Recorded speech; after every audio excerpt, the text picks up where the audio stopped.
Here's the thing. Terence Bud Crawford may get stripped of the WBO title. Well, it's not because I'm saying he should be, or not because the fans are saying he should be.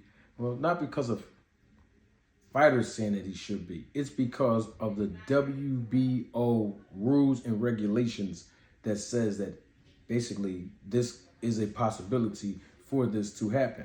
And don't take my word for it. Let's pull up the WBO rules and regulations of World Championship contests. Yeah, Section 5, defense of the title.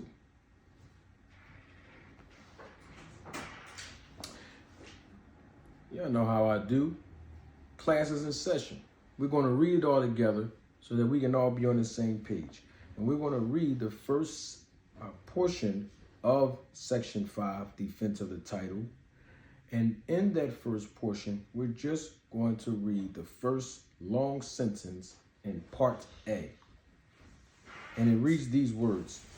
Each WBO world champion, except in the heavyweight division, shall defend his title at intervals not greater than 9 months, counting from the date of the acquisition thereof, or from the last compulsory defense, as the case may be, in a 12-round fight against the mandatory challenger as determined by the championship committee according to these regulations, unless an exception is made pursuant to these regulations.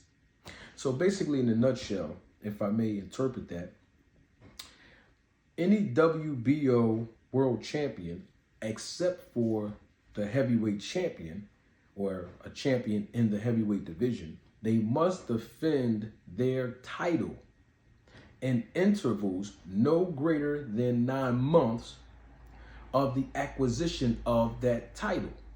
So when was Terence Bud Crawford the first WBO world champion in the welterweight division?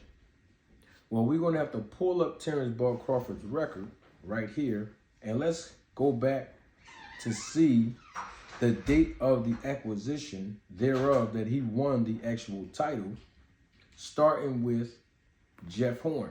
When he first entered into the welterweight division, he fought Jeff Horn.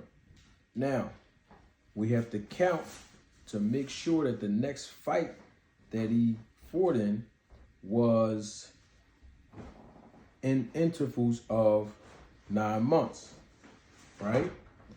So we see that it is in intervals of 9 months after he defeated Jeff Horn when he fought Jose Benavidez, which was 4 months later.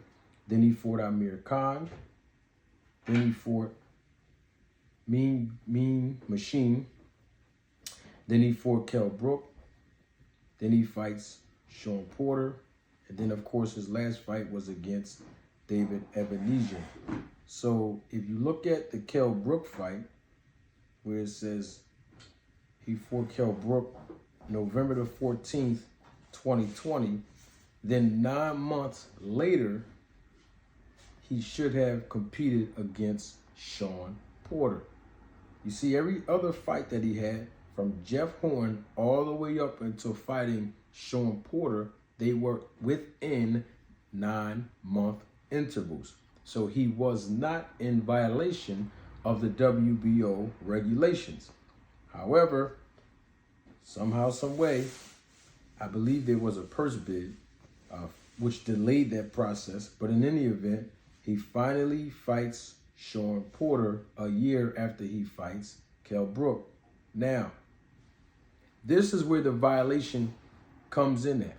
Because after Terence Bud Crawford fought Sean Porter, well, he was supposed to fight within 9 months. And he didn't. He actually fought past the 9 months. Remember, within, it cannot be any greater than 9 months or intervals of 9 months, as we just read. So he fought Sean Porter, and then literally 13 months later, he fights David Ebenezer. And because he fought David Ebenezer 13 months later, Terence Crawford was in direct violation of the WBO regulations that we just read. Now, let's pull up the consequences. Let's pull up what happens if a WBO world champion who represents the sanctioning body violates the rules. What happens? What are the consequences? So let's read what the consequences are. In the same section that we just read, section 5, defense of the title, we started out on paragraph A, but we have to go to paragraph C. And we're only going to read the first sentence so that we could know what the consequences are together. Let's read together. The WBO World Championship Committee may, in its discretion, vacate a champion's title, including the heavyweight division, regardless of cause or fault, if the champion fails to defend his title within a 9-month period. So there you have it.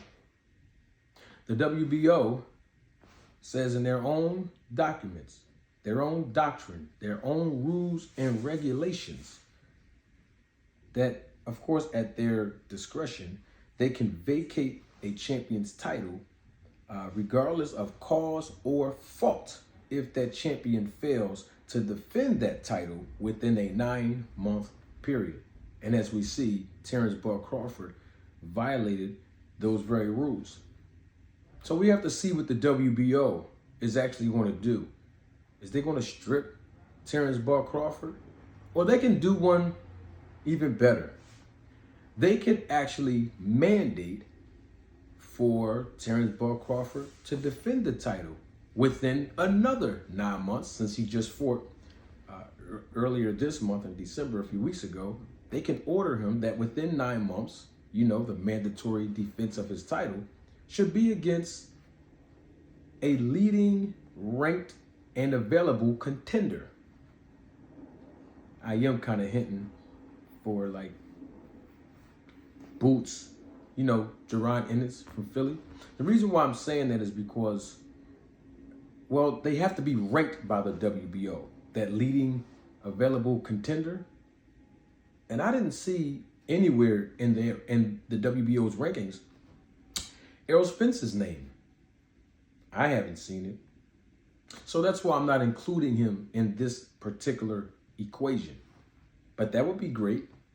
But Boots is ranked number 2 in the WBO.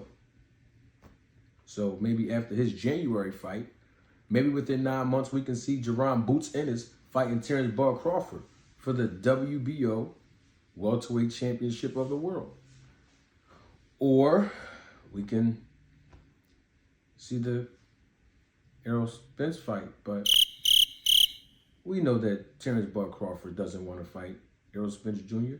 We've been proving that time and time again.